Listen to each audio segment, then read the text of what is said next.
If I were going to start a new coaching business today, I would not start it with a funnel. And in fact, what I would do instead is to create one or two small signature packages.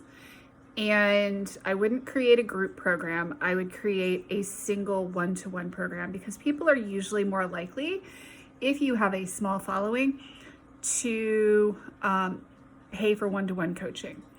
And I would create a small signature package, and I would start building my network, and I would start talking to people. I would start building genuine, real connections with people and put my offers out there. I wouldn't necessarily worry about having as huge of a social media following as I do.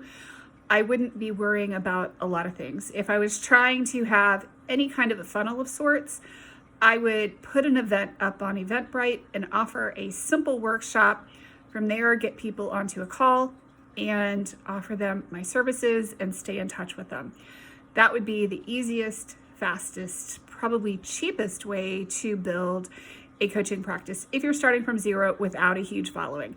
Now, if you have a long, deep Rolodex, obviously you want to start reaching out to people you know and people you've previously engaged with.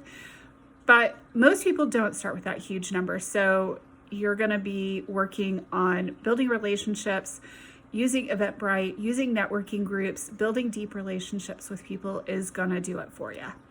And if I were going to grow a coaching business today, that would be exactly how I would do it. And that is how I still do it in a lot of cases.